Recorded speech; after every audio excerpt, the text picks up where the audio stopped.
दोस्तों नमस्कार। हम सब खुश रहना चाहते हैं, हम सब स्वस्थ रहना चाहते हैं। ऐसा कौन व्यक्ति होगा जो चाहेगा कि मुझे बीमारी हो, मेरे घर दरिद्रता आए, मेरे घर में आपदा आए? ऐसा कोई भी नहीं चाहता। लेकिन कई लोग अज्ञान में किसी कारणवश किसी लोभ मोह क्रोध अहंकार में से ग्रसित होकर कुछ गलतियां करते जाते हैं और उन गलतियों का खामियाजा हमको भुगतना पड़ता है और उसके कारण हमारे जीवन में अशुभता आने लगती है, हमारे जीवन में रोग आने लगते हैं, हमारे जीवन में दुर्घटनाएं आने लगती हैं और हमारे साथ बुरा बुरा होने लगता है। तब ऐसा क्या कोई सिद्धांत है जिससे हम अपने जीवन को खुश, प्रसन्न और दिव्य बना सकें? बिल्कुल है, और यह हमारे धर्म ग्रंथों में वर्णित है, विश्व के सभी धर्म ग्रंथों में वर्णित है। पिछले कई वर्षों से मेरी निगाह आधुनिक रिसर्च पर और हमारे पुरातन धर्म पर भी है और इसके सार को निकालते हुए पिछले विगत कई वर्षों से, विगत 10 वर्षों से जो प्रयास हम कर रहे हैं खुद पर परिवर्तन लाने का, और हमारे साथ कई भाई बहन हैं जो अपने जीवन को बदल रहे हैं, हम आज उन सिद्धांतों को, जिसमें से कई सिद्धांत पूर्ण वर्णित हैं, वे सिद्धांत जो हम जानते आ रहे हैं, मानते आ रहे हैं, हम उन्हें भी आज आपको बताएंगे। लेकिन ये जब सिद्धांत बनाए गए थे कि कैसे व्यक्ति को स्वस्थ रहना है, उस समय कोई वेब सीरीज नहीं थी, व्यक्तियों के पास मोबाइल नहीं थे, वे रात में जगा नहीं करते थे, तो उनकी परेशानियां कुछ और थी जहां पर ये वर्णन था। लेकिन अब जब हमारे शरीर में कई सारे रोग हो रहे हैं, युवा लोगों को हृदय रोग हो रहा है, युवा लोग अवसाद में जा रहे हैं, तनावग्रस्त हो रहे हैं, तब हमको आपको कुछ सिद्धांत बताने होंगे और यह सिद्धांत अगर आप पालन करते हैं, इसे अपना धर्म बनाते हैं, तो यकीन मानिए आपके जीवन में दिव्यता आने लगेगी, आपके जीवन में स्वस्थता आने लगेगी, आप प्रसन्न व्यक्ति होंगे। आपसे ज़्यादा प्रसन्न व्यक्ति कोई नहीं हो सकता। और यही कारण है कि जब ये सब चीज़ें आपके पास आएंगी तब आपको जीवन में सफलता मिलेगी और उस सफलता का आप आनंद ले पाएंगे। पैसा अभी बहुत लोग कमा रहे हैं लेकिन वे लोग दुखी हैं, वे लोग अकेले रहते हैं, वे लोग कई सारी आपदाओं का सामना कर रहे हैं, दुर्घटनाओं का सामना कर रहे हैं। तब आज हम आपको ऐसे 10 सिद्धांत, ऐसे 10 सूत्र देने वाले हैं जिसका पालन आपने धर्म बनाकर किया। जब तक आप किसी चीज़ को धर्म नहीं बनाएंगे तो कुछ दिन, कुछ महीने आप उन चीज़ों को पालन कर सकते हैं, लेकिन फिर उसके बाद आप ही हैं जो वह नियम कानून तोड़ेंगे। जैसे आपने संकल्प लिया कि अब से प्रतिदिन मैं ध्यान करूंगा या करूंगी, आपने किसी से प्रेरणा ली, अपने गुरु से प्रेरणा ली, अपने मित्र से प्रेरणा ली, आपने 2 दिन 3 दिन 1 हफ्ते किया भी, लेकिन आपका कोई मित्र, आपका कोई परिवार का सदस्य और कोई चीज लोग आपके पास आ जाते हैं और आपको भटकाने की कोशिश करते हैं और आप उनके भटकाव में चले आते हैं। लेकिन जब आप किसी चीज़ को धर्म बना लेते हैं, अर्थात उस चीज़ में जब आप कट्टर हो जाते हैं, तब आपको वहाँ से कोई नहीं डिगा सकता। और हमारे साथ कई भाई बहन हैं जो पिछले कई वर्षों से इन सिद्धांतों का पालन कर रहे हैं और अपने जीवन को दिव्य रूप से बदल रहे हैं। जहां पर उनका जीवन तनाव में, अवसाद में, ऐसी बीमारियों में चला गया था, जीवन में ऐसी दुर्घटनाएं घट रही थी, वे वहां से निकलकर अब दिव्य जीवन को व्यतीत कर रहे हैं। तो आज हम उन्हीं 10 सूत्रों को आपके सामने रखने जा रहे हैं। हो सकता है यह वीडियो थोड़ा लंबा हो जाए, लेकिन आपको एक एक सूत्र को ध्यान से देखना होगा, क्योंकि एक सूत्र भी छूट गया, एक जगह भी आप कमजोर पड़े, तब आपका सब गुड़ गोबर हो जाएगा। आप में वह शुद्धि आने लगेगी और आप धीरे धीरे रोग से, चोट से, दरिद्रता से, अशुभता से ग्रसित होने लगेंगे और यह सारी आपदाएं आपके जीवन में आने लगेगी। तो एक एक सूत्र को आपको ध्यान से समझने की कोशिश करनी है और इसका हम साइंटिफिक रूप से भी और वैदिक रूप से भी आपको वर्णन करेंगे कि इसके प्रभाव दुष्प्रभाव क्या पड़ते हैं और कैसे इस सूत्र को हम अमल में लाएं। तो एक एक सूत्र को चलिए हम ध्यान से देखते हैं। पहला सूत्र, और वो बहुत जरूरी सूत्र, हुआ है प्रतिदिन ध्यान करना।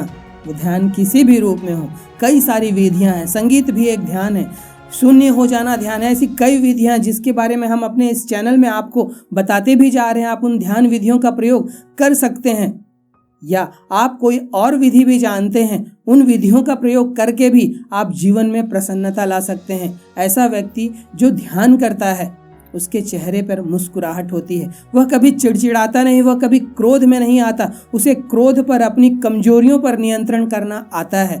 तो यह ध्यान जो है वह सबसे महत्वपूर्ण चीज़ है। और जैसा मैंने पहले बताया कि किसी भी चीज़ में आप धर्म नहीं बनाएंगे तब तक वह नियमित नहीं हो पाएंगे। तो ध्यान करना मतलब नियमित करना, उसे अपना धर्म बना लेना। जिस प्रकार आप रोज़ पानी पीते हैं, रोज़ आप भोजन लेते हैं, रोज़ आप अपना पूजा पाठ करते हैं, ईश्वर का स्मरण करते हैं, ठीक उसी प्रकार आपको रोज़ ध्यान करना है।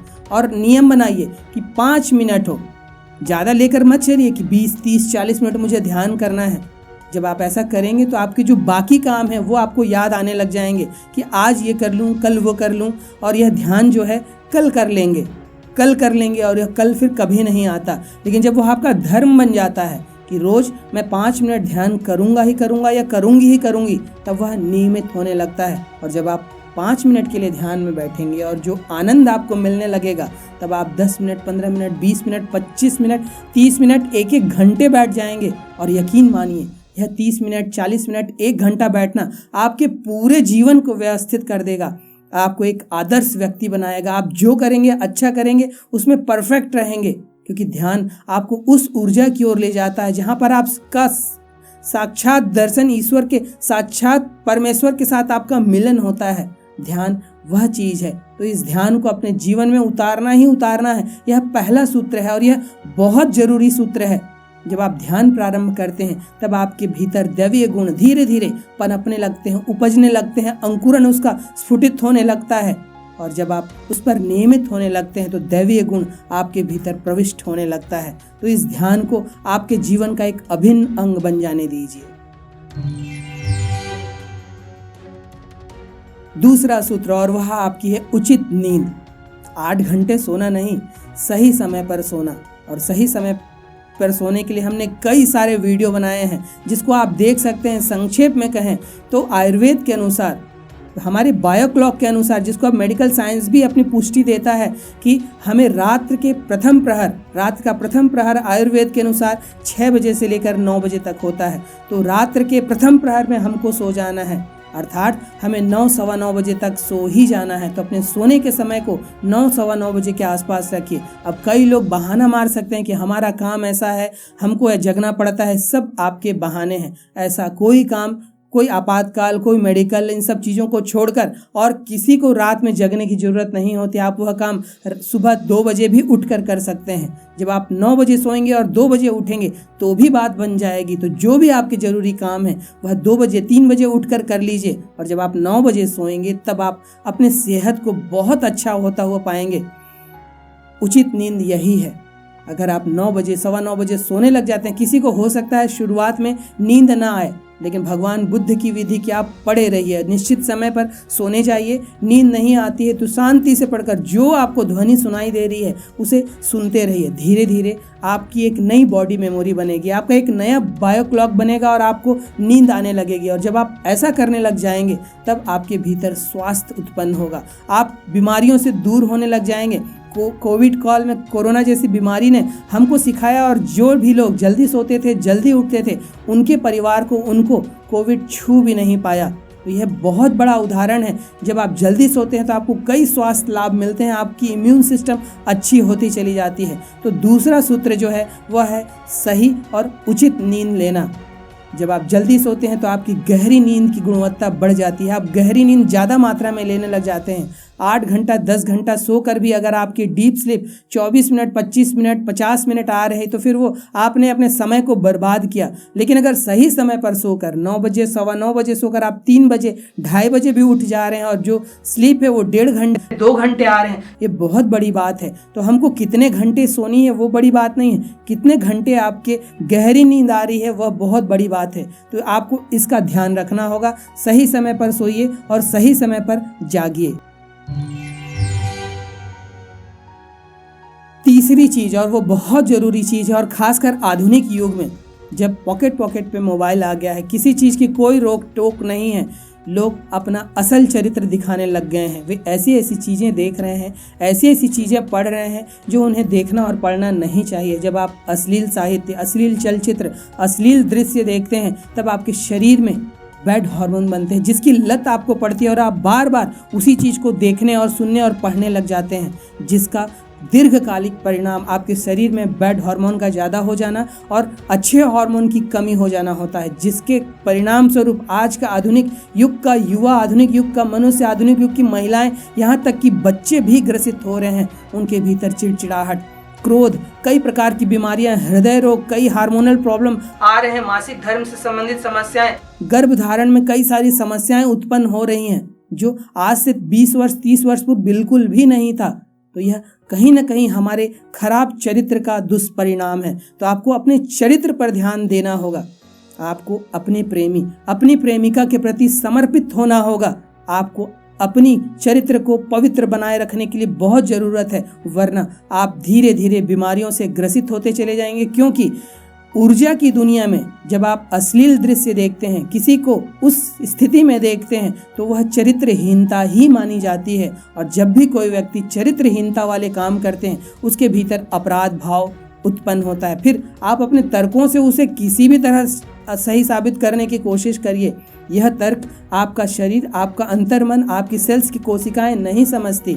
जब आप गलत काम करते हैं तो आपके एक एक सेल्स को पता होता है कि यह गलत हो रहा है। और जब भी आप इस तरह की चरित्रहीनता वाले कार्य करते हैं, आपके शरीर में बैड हार्मोन बनने लग जाते हैं, आपके शरीर में खराब ऊर्जा बनने लग जाती है। और हम आध्यात्म पर आएँ तो उससे आपका जो पहला चक्र है, मूलाधार चक्र, वह तुरंत दूषित होने लग जाता है। और जैसे ही मूलाधार चक्र दूषित हुआ, आपके स्वभाव में, आपके शरीर में कई रोग और दोष उत्पन्न होने लग जाते हैं। फिर यही कारण बनता है आपके दूसरे चक्र, स्वाधिष्ठान चक्र के भी दूषित होने का। और यह प्रथम 2 चक्र ही दूषित हो गए, तब समझिए आपकी जीवन की यात्रा किस स्थिति में होगी, आपके शरीर में क्या क्या रोग होंगे। तब आपको यहाँ बारीकी से ध्यान देने की जरूरत है। एक अच्छा व्यक्ति बनिए, एक अपने प्रेमी प्रेमिका, पति पत्नी के लिए समर्पित व्यक्ति बनिए कि आप चरित्रहीनता वाले, अश्लीलता वाले कोई भी कार्य बिल्कुल भी ना करें। अब चौथा सूत्र, और यह बहुत हद तक अश्लीलता से जुड़ा हुआ है, और वह हिंसक दृश्य या हिंसक चलचित्र। जब आप किसी को हिंसा करते हुए देखते हैं, चाहे वह पर्दे पर हो, वह मोबाइल पर हो, वह टेलीविज़न पर हो, तब आपके शरीर में वही हार्मोन बनते हैं जब आप खुद हिंसा कर रहे होते हैं। और यह मेडिकल प्रैक्टिकल के द्वारा, शोधों के द्वारा बिल्कुल साबित हो चुका है कि जब भी आप कोई गलत चलचित्र देखते हैं, जहाँ पर एक्शन मूवीज़ दिखाई जा रही हो, चाहे हिंसा दिखाई जा रही हो, तब ऐसे हार्मोन बनते हैं जो आप खुद हिंसा कर रहे हो। और कई पूर्व के देश, जापान, चीन, भूटान, यह अपने इसके लिए बहुत अवेयर हैं, बहुत जागरूक हैं। वे अपने बच्चों को यह सब चीज़ें देखने नहीं देते हैं, और उसका परिणाम उनके समाज पर पड़ता है। वहाँ से एक शुद्ध समाज बनकर निकलता है। तब आपको हिंसक दृश्यों से, हिंसक चलचित्रों से आपको दूरी बनाकर रखनी है। और जब आप ऐसा करते हैं, क्योंकि आप अपने अंतर्मन में जो भी चीज़ डालेंगे, अगर वह अश्लीलता डालेंगे, वह हिंसा डालेंगे, वह कहीं ना कहीं निकलेगी। क्योंकि ऊर्जा का नियम है, वह ख़त्म कभी नहीं होता। अब आपने कचरा ऊर्जा तो डाल लिया, लेकिन वह निकलेगा कहाँ? अब आपसे जो कमज़ोर लोग हैं, घर की पत्नी है, घर के बच्चे हैं, या घर का कोई सदस्य है, या आपसे कोई कमज़ोर है, आप वहाँ पर निकालेंगे। या जो लोग निकाल नहीं पाएंगे, वे स्वयं पर निकालेंगे, वे चिड़चिड़ाते रहेंगे, वे क्रोध में रहेंगे। और जो लोग ये भी न कर पाएँ, उनके शरीर में कई फिर व्याधियाँ निकलने लग जाती है। तब आपको इस सूत्र को ध्यान देना है कि हिंसक दृश्यों से आपको एकदम दूरी बनाकर रखनी है। बहुत जागरूक होकर छांटिए कौन सी मूवी आपको देखनी है और बच्चों को दिखानी है, और जो चीज़ बच्चों को नहीं दिखानी है। आज हम कई ऐसे चलचित्र अपने बच्चों को दिखा रहे हैं मल्टीप्लेक्स में जाकर, या घर पर, या मोबाइल पर, जो बिल्कुल भी दिखाए नहीं जाने चाहिए। यह आप अपने बच्चों के साथ बहुत बुरा कर रहे हैं। क्योंकि एक समय था हमारे बुजुर्ग समझते थे कि क्या सही है क्या गलत है। आजकल के तो बुजुर्ग वो भी नहीं जानते, क्योंकि उन्हें भी कोई ज्ञान देने वाला नहीं है। लेकिन अब आधुनिक शोध किए जा रहे हैं कि जब आप अश्लील दृश्य, हिंसक दृश्य देखते हैं, तो आपके अंतर्मन पर क्या प्रभाव पड़ता है, आपके हार्मोनल क्या चेंजेस होते हैं। और यह शोधों के द्वारा पुष्टि बिल्कुल कर दी गई है। आप चाहें तो इसे ढूंढ सकते हैं कि इसका प्रभाव आपके शरीर पर क्या पड़ता है। तब बहुत जागरूक हो जाइए और इस चीज़ को दूर करिए। 5वां सूत्र जो आपको अच्छा स्वास्थ्य देगा, आपके जीवन को दिव्य बनाएगा, वह है किसी भी प्रकार के नशीले और मादक पदार्थों से आपको दूर रहना होगा। जब आप नशीले और मादक पदार्थ उपयोग करते हैं, तो जब आप नशे में रहते हैं, तो आप हो सकता है आनंदित हों, लेकिन वह बेहोशी वाला आनंद है। केवल उतने देर जितने देर आपका वह नशा आपके शरीर आपके ब्रेन पर आधिपत्य किया हुआ होता है, लेकिन जैसे ही वह नशा छटता है, हैंगओवर की स्थिति आती है, आप मानसिक रूप से भी और शारीरिक रूप से भी बहुत नीचे चले जाते हैं। आपके शरीर में कई व्याधियां उत्पन्न होती हैं, आपकी अतड़ियों, आपके लीवर, आपकी किडनी पर बहुत बुरा प्रभाव पड़ता है, साथ में आपके मस्तिष्क और आपकी चैतन्यता पर बहुत बुरा प्रभाव पड़ता है। और अगर इसकी लत पड़ जाए और आप यह लगातार करते रहें, तब आपकी जो मानसिक स्थिति खराब होती है, फिर वहाँ से आप उबर नहीं पाएंगे, क्योंकि अभी तक इतने से चल रहा था, कम मात्रा से नशा चल रहा था, वो नशा की मात्रा जो है वह बढ़ती चली जाएगी, क्योंकि अब आपको उतने में आनंद नहीं आ रहा है। तो उस आनंद को पाने के लिए आप उस नशे की मात्रा को बढ़ाते चले जाएंगे और इस शरीर को रोगमय बनाते जाएंगे और अपने जीवन को बहुत खराब बनाते चले जाएंगे। तब आपको बहुत ज़रूरी है इस सूत्र का पालन करना। किसी भी प्रकार के नशीले व धूम्रपान हो, अल्कोहल हो या और कोई भी नशा हो, उससे आपको दूरी बनाकर रखनी है। और अगर ऐसा नहीं करते, तब आपके जीवन को कष्टमयी बनाने से कोई नहीं रोक सकता, क्योंकि बड़े बुजुर्ग कहते थे कि किसी के जीवन को बर्बाद करना है तो उसे कोई भी नशा पकड़ा दो, और उस नशे में वह व्यक्ति वाकई बर्बाद हो जाता है। उसके जीवन में खुशी नहीं रहती, वह आए दिन लड़ाई झगड़े करते रहता है, क्रोध में रहता है, क्योंकि वह अपनी मानसिक स्थिति को भी गंवाता है। तो किसी भी प्रकार के नशीले और मादक पदार्थों से आपको दूरी बनाकर रखनी ही होगी। इस सूत्र पर आपको बहुत ध्यान से गौर करना होगा और अपनी इन बुरी आदतों को धीरे धीरे छोड़नी होगी।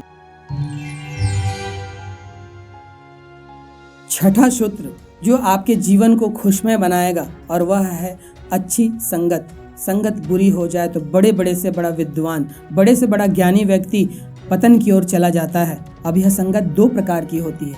एक खुद की संगत अर्थात आपकी आदतें। अगर आपकी आदतें ऐसी हैं जहाँ पर आप अपनी ऊर्जा को ऐसे जगह लगा रहे हैं जहाँ से आपको बैड एनर्जी मिल रही है, जिसमें हिंसक दृश्य, अश्लील दृश्य, ये सब चीज़ें तो आती ही आती हैं। कई आदतें आपने भी अपने भीतर बुरी बनाई होती हैं। तो पहला जरूरी चीज़ है वह अपनी है स्वसंगत को अच्छा बनाना। स्वसंगत को अच्छा बनाने में जो काम आपको अच्छा लगता है, कुछ नहीं तो बच्चों के साथ समय बिता लीजिए, प्रकृति के साथ समय बिता लीजिए, संगीत के साथ समय बिता लीजिए, वह आपको अच्छी ऊर्जा देगा। तो सबसे ज़रूरी है अपनी संगत को अच्छा बनाना, अपने आप से प्रेम करना, ऐसा व्यक्ति आपको बनाना जो अच्छे ही अच्छे काम करता है, अच्छे विचार रखता है, किसी भी प्रकार की दुर्भावना नहीं रखता, किसी भी प्रकार की किसी को चोट पहुंचाने के बारे में नहीं सोचता, और जो अच्छा है, अच्छी आदतें हैं, उसी को अपने जीवन में समाविष्ट करता है। अब दूसरा है बुरी संगत दूसरों की, अर्थात ऐसे व्यक्तियों के साथ आपको अपना समय बिताना जहाँ पर उसकी आदतें बुरी हों, सोच बुरी हो, तो उसके आभा मंडल का प्रभाव भी आपके आभा मंडल पर पड़ता है, और जो कमजोर आभा मंडल वाला व्यक्ति है उससे प्रभावित होने लगता है, और उसकी चाहे अनचाहे कई बुरी आदतें आपके भीतर आने लगती हैं। हाँ, जो व्यक्ति बहुत ज्ञानी है, जिनके भीतर दिव्यता है, वे उनसे प्रभावित नहीं होते, लेकिन फिर भी उनको मना है कि कहीं आप कमज़ोर पड़े और उनके प्रभाव में आकर कोई एक बुरी आदत आ जाए, तो एक बुरी आदत कई बुरी आदतों को ले आता है।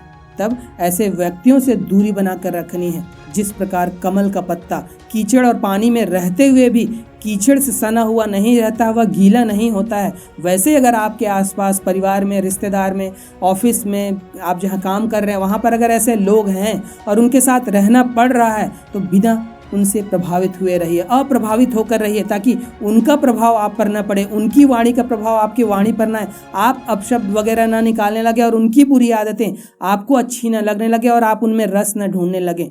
क्योंकि कई बार ऐसा होता है, किसी व्यक्ति को बहुत क्रिमिनल शोज और ये सब देखने के शौक है, और वह बार बार अपने तर्कों से अपने आसपास के लोगों को कहता है कि इसे देखो, ये बहुत अच्छी वेब सीरीज़ आई है, यह बहुत अच्छी मूवी है, और बहुत बार ध्यानी व्यक्ति भी, बहुत ज्ञानी व्यक्ति भी उसकी बातों के प्रभाव पर आ जाता है और उस चलचित्र को देख लेता है। और जब कोई ऐसी चीज़ें देखता है तो जाहिर है वहाँ रस आएगा ही आएगा। फिर इसका पहला पार्ट भी देख लें, इसका अगला पार्ट भी आएगा, वह भी देख लेंगे। उत्सुकता वहाँ जाग जाती है, और उस उत्सुकता में रस लेने के कारण अच्छे से अच्छे ज्ञानी व्यक्ति भी रस लेने के कारण उन चीज़ों को फिर देखने लग जाते हैं। तब आपको ज़रूरी है अपनी संगत को अच्छी बनाने की। जब आपकी संगत अच्छी रहेगी, आप ऐसे लोगों के साथ रहेंगे जिनके भीतर दिव्य ऊर्जा है, जो अच्छी आदतों को अपने भीतर लेकर घूमते हैं। जब आप ऐसे व्यक्तियों के साथ रहते हैं तो उनका रंग आप पर चढ़ने लगता है और आपके भीतर अच्छी आदतें आने लगती हैं। फिर इसमें दो नावों पर पैर मत रखिए कि मैं इसके जैसा भी हो जाऊं, उसके जैसा भी हो जाऊं। यह बहुत गलत आदत है। जब कोई ऐसा व्यक्ति, ऐसा सद्गुरु आपके जीवन में आता है जो अच्छी आदतों को जीवन में जी रहा होता है और आपको ऐसा लगता है कि नहीं, इसका जीवन में रस है, इसके जीवन में वह यथार्थता है जो जीवन पर्यंत हमको खुशी दे सकता है और ऐसा करने पर आपको अच्छा भी महसूस होता है, तब उस पर टिक जाइए, उसको अपना धर्म बना लीजिए। दो नावों पर पैर रखेंगे, दो नावों पर सवार होंगे, यह भी कर लें, वह भी कर लें, उसके जैसा भी कर लें, इसके जैसा भी कर लें, तो बात नहीं बनने वाली है। आपको कट्टर बनना ही पड़ेगा और कट्टर नहीं बनेंगे ना, तो ये जो बुरी संगत वाले लोग हैं, बुरे गुण वाले लोग हैं, यह आपके भीतर बहुत रस पैदा करेंगे और बुरी चीज में आकर्षण होती है। बुरी चीज आपको अपनी ओर खींचती है। अच्छी चीज में भी आकर्षण है, लेकिन अच्छी चीज का आकर्षण पाने के लिए आपको उसको पीना पड़ता है, उसका स्वाद लेना पड़ता है। और जिस दिन आपके उस असली स्वाद को जान जाएंगे, फिर आप बुरी आदतें नहीं पकड़ सकते। तो आपको बहुत ध्यान देने की जरूरत है कि बुरी संगत वाले लोगों से आपको दूरी बनाकर रखनी ही रखनी है। 7वां सूत्र, और वह बहुत जरूरी सूत्र है, वह है मुख से अपशब्द न निकालना और मौन को धारण करना। हमारे जीवन की कई समस्याएं, कई आपदाएं, कई दुर्घटनाएं इस मुख के कारण होती है। भगवान ने कान दिया है जिससे आप सुनते हैं। भगवान ने न सुनने का काम उसे नहीं दिया है। भगवान ने नाक दिया है, सूंघने का काम दिया है, उससे न सूंघने का काम नहीं हो पाएगा। भगवान ने आंखें दी है, देखने के लिए दिया है, उससे न देखने का काम नहीं होगा। लेकिन भगवान ने मुख दिया है और उसने कहा है कि चुप भी रहा जाता है। जहां बोलना जरूरी हो, जहां बोलने से किसी का लाभ होता हो, आपका लाभ होता हो और किसी को दुख न पहुंचे, वहीं बोलिए। तो अपने जीवन में मौन को धारण करिए, मुख से अपशब्द मत निकालिए, क्योंकि अपशब्द भी एक प्रकार की हिंसा है जिसका वर्णन गरुड़ पुराण में किया गया है।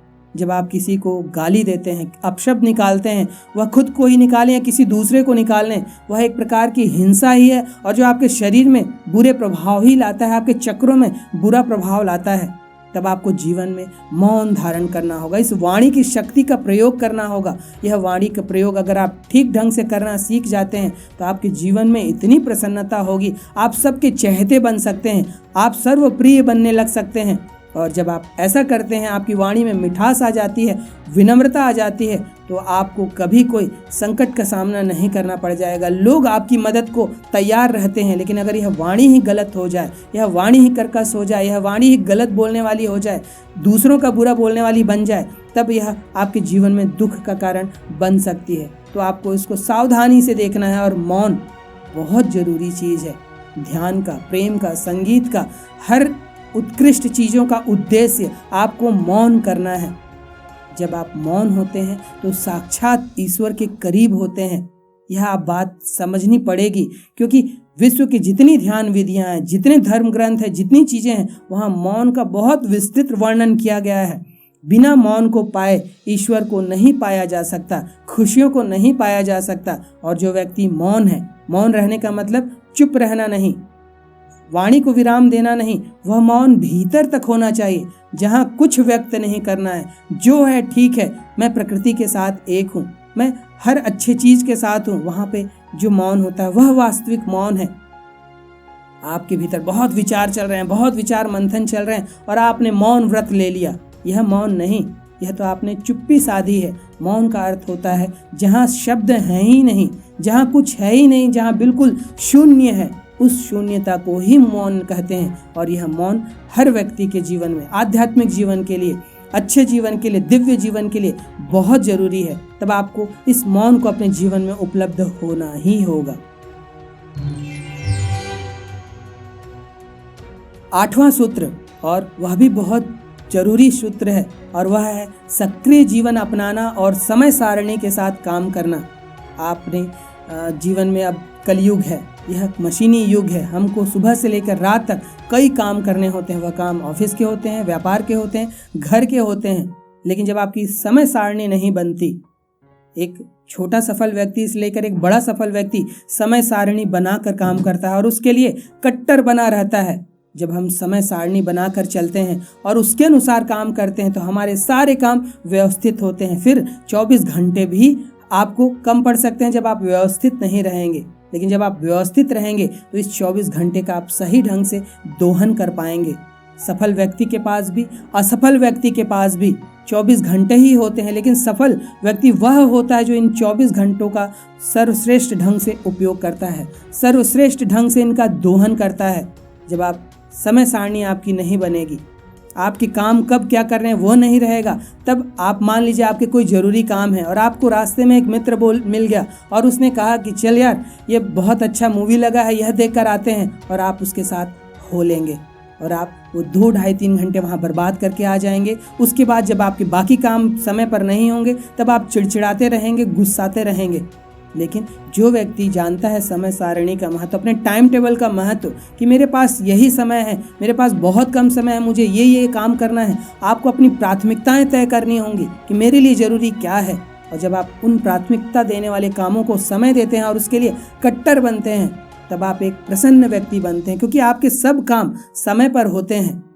फिर आपको सक्रिय जीवन शैली अपनाने का मतलब कि बैठे बहुत नहीं रहना है, आलसी नहीं बनना है कि आप टेलीविज़न के सामने मोबाइल लेकर घंटों घंटों बैठकर वेब सीरीज़ देख रहे हैं, आप रील्स देख रहे हैं, कुछ देख रहे हैं और वहीं पर आप अपना समय व्यतीत कर रहे हैं। जब आप इस तरह का जीवन जीते हैं तब आप समय को बर्बाद करते हैं। रील्स देखने के बजाय रील्स पर आने का प्रयास कर सकते हैं। जब आप कोई रील देखते हैं, जब आप कोई शॉर्ट्स वीडियो देखते हैं तो आपके घंटों घंटों पार हो जाते हैं। क्या आप वही समय अपनी रील्स बनाने में, आप कोई ऐसा वीडियो बनाने में नहीं दे सकते जिससे समाज का भला हो जाए, जिससे लोगों का भला हो जाए? फिर आपके उस 1-2 घंटे, और एक औसतन शोध के अनुसार लोग 8-8 घंटे मोबाइल पर बिताते हैं।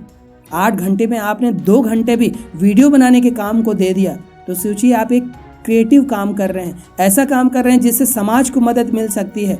तो रील्स को देखने के बजाय, शॉर्ट्स को देखने के बजाय कोशिश करिए कि आप उसमें आए, और जब आप ऐसी आदत बनाएंगे तब आपको लाभ ही लाभ मिलेगा।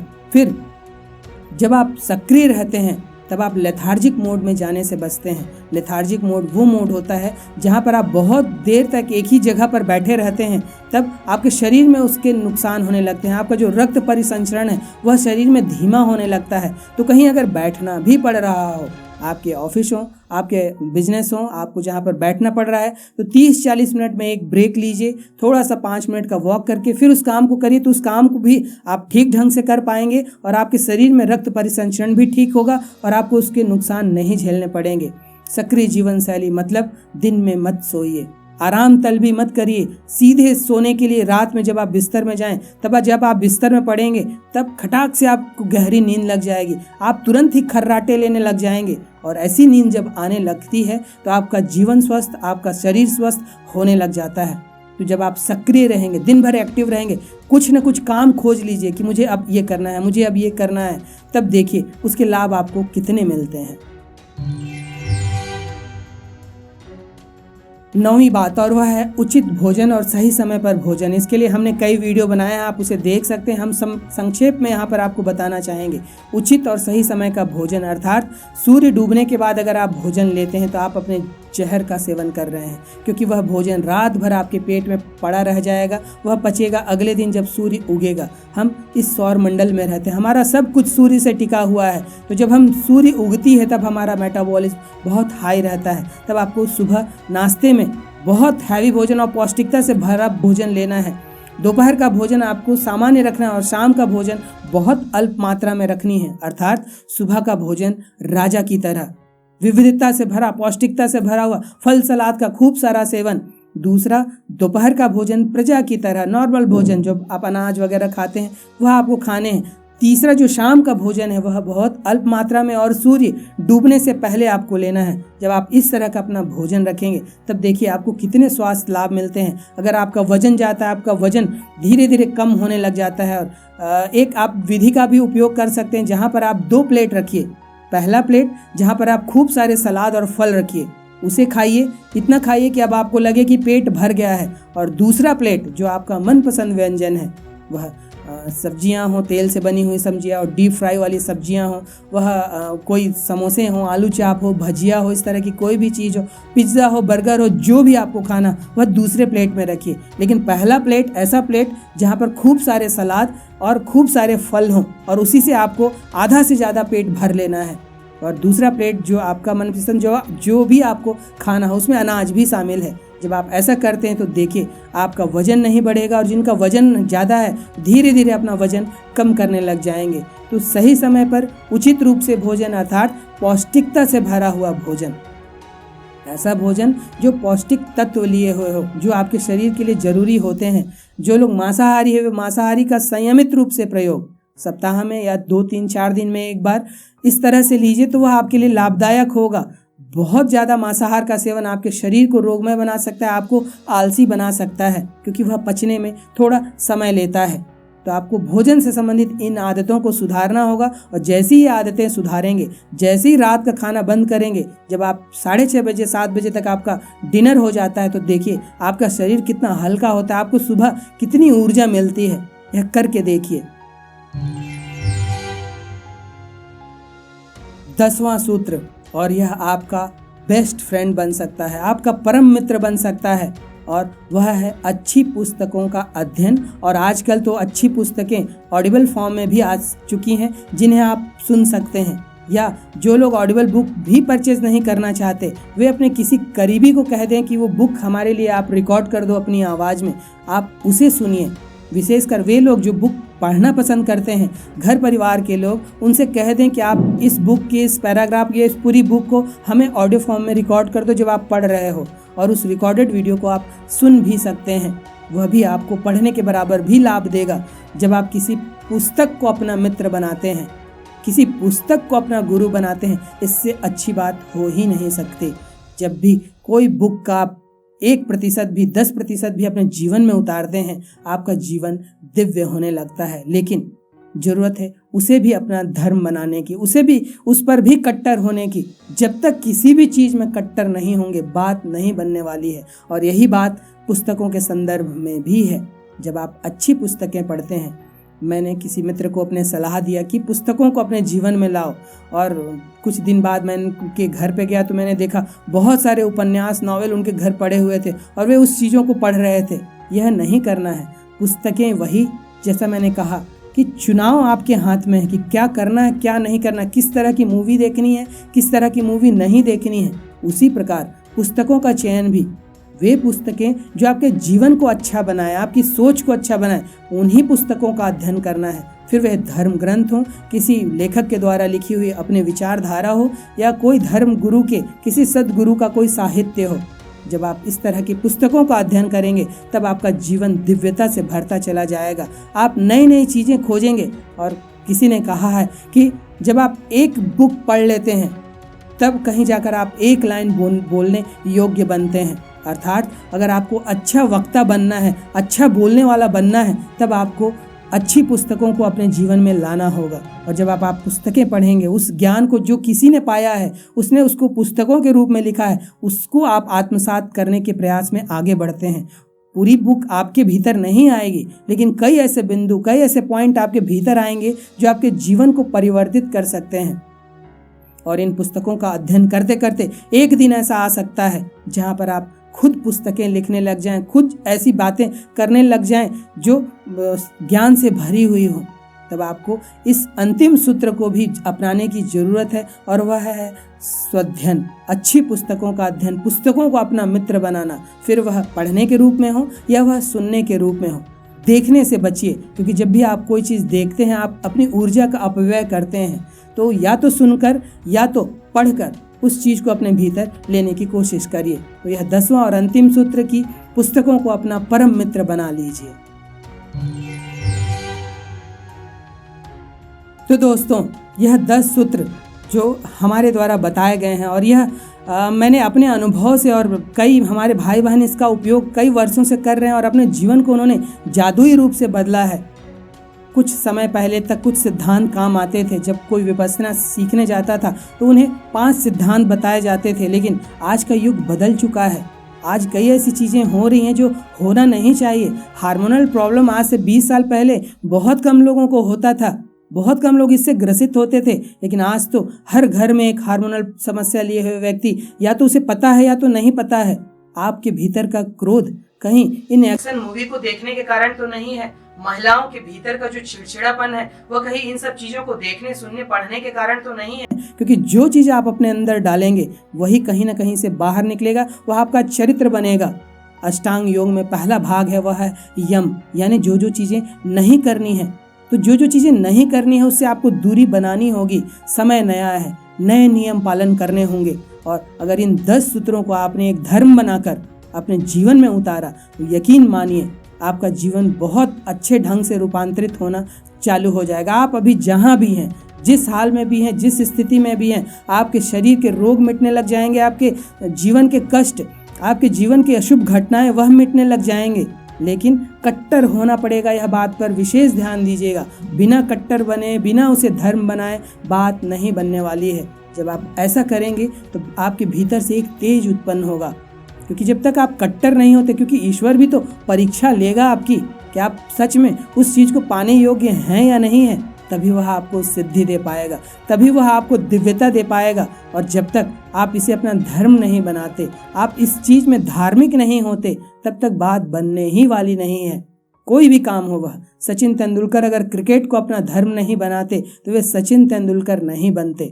अमिताभ बच्चन अगर अभिनय को अपना धर्म नहीं बनाते तो वे अमिताभ बच्चन नहीं बन पाते। लता मंगेशकर अगर संगीत को अपना धर्म नहीं बनाती तो वे लता मंगेशकर नहीं बन पाती। फिर इस धर्म को पाने के लिए आपके जीवन में कई गुरुओं का आगमन होता है। यह गुरु कई रूप में हो सकते हैं, पुस्तकों के माध्यम से, व्यक्तियों के माध्यम से, प्रकृति के माध्यम से।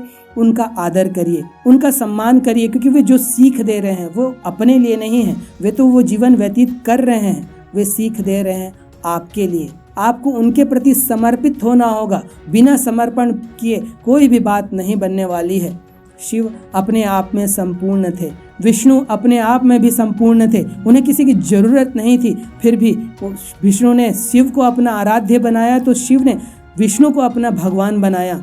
तब आप किस तरह अहंकार में जाकर अपने जीवन में खराब चीज़ें लाते हैं। मैं सब जानता हूँ, मैं सब कर लूँगा, मुझे कौन क्या सिखाएगा, मैं खुद से सीखा हुआ हूँ।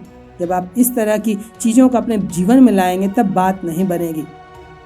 तो जो चीज़ अंतिम में जरूरी है वह है समर्पण। जब आप इन 10 सिद्धांतों को पालन करने लग जाएंगे तो अपने आप आपके जीवन में दिव्यता आने लगेगी, आपके चक्र शुद्ध होने लगेंगे। और जैसे ही चक्र शरीर के शुद्ध होने लग जाएंगे, आप जो अच्छा है उसी के प्रति आकर्षित होंगे। लेकिन शुरुआत तो आपको करनी होगी, क्योंकि आपके आसपास कई ऐसे राक्षस हैं, कई ऐसे असुर हैं जो आपकी तपस्या को भंग करने के लिए बैठे हुए हैं। लेकिन आप अपनी तपस्या पर अटल रहते हैं तो तथास्तु पाना बिल्कुल संभव है। भगवान फिर तथास्तु ही देते हैं, उन्हें और कुछ देना नहीं आता। लेकिन जरूरी है उस प्रारंभिक कदम को उठाने की, जो आप इस सूत्र के माध्यम से उठा सकते हैं। फिर जरूरी है उस पर तपस्या करने की, अर्थात इन 10 सूत्रों को अपना जीवन स्तंभ बनाने की, अपना आधार बनाने की। और जब आप ऐसा कर ले जाते हैं तब आपकी तपस्या अटल हो जाती है। ईश्वर को आना ही पड़ता है और उन्हें तथास्तु बोलना ही पड़ता है।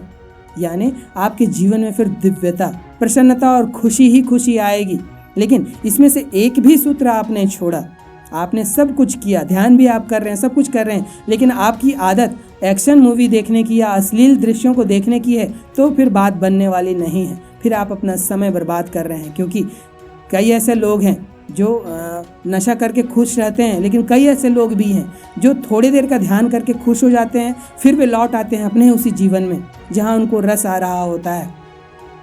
तो इस क्षणिक शराब को या इस क्षणिक ध्यान को मत भागिए। जो शाश्वत है, जो यथार्थ है, जो अटल है, उसके पीछे जाइए। और अगर इन 10 सूत्रों को आपने पालन किया तो यकीन मानिए आपके जीवन में दिव्यता ही दिव्यता आएगी। वीडियो जरूर कुछ लंबा बन गया है, लेकिन अगर इस सूत्र को, इन 10 सूत्रों को आपने अपना धर्म बनाकर पालन किया तो यकीन मानिए 3 महीने अपने आप को देख लीजिए। 3 महीने इन 10 सूत्रों को देकर देखिए। आप मेरी बात मत मानिए, आप बड़े बड़े रिसर्चों की बात मत मानिए, आप बड़े बड़े महागुरुओं की बात मत मानिए, लेकिन 3 महीने बस इन 10 सूत्रों को देकर देखिए, ईमानदारी से 3 महीने। बिना ब्रेक किए, बिना अनियमित हुए, फिर देखिए आपके जीवन में कितने सुधार आते हैं। हमने कैसा चाय बनाया है, कैसा व्यंजन बनाया है, उसको पाने के लिए आपको उसका स्वाद तो चखना ही पड़ेगा। आप दूर से ही बोलते रहेंगे कि हम गलत बातें कहते हैं, कुछ भी कहते हैं, या कई ऐसे लोग भी हो सकते हैं जो हमारी बातों को ऐसे ही सच मान लें कि हाँ बहुत अच्छी बातें कर रहे हैं। अच्छी बातें बस कह लेने के लिए, हमारी तारीफ़ें करने के लिए मत आइए, मत देखिए इस वीडियो को। इस वीडियो को अगर आप सफल बनाना चाहते हैं तो बस 3 महीने इन 10 सूत्रों को अपने जीवन पर उतार कर देखिए। देखिए यह जीवन किस तरह से जादुई रूप से बदलता है, क्योंकि किसी भी नई आदत को बनने में 90 दिन लगते हैं, और जब वह 90 दिन तक टिक जाते हैं तब वह आपकी लाइफ स्टाइल बन जाती है। तो इन विनायकम के 10 सूत्रों को अपनी लाइफ स्टाइल बनने दीजिए। वह आपकी लाइफ स्टाइल, वह आपकी जीवन शैली बन जाए, तब कहीं जाकर बात बनेगी। और करके देखिए, मुश्किल कुछ भी नहीं है, बस एक प्रारंभिक कदम उठाने की ज़रूरत है।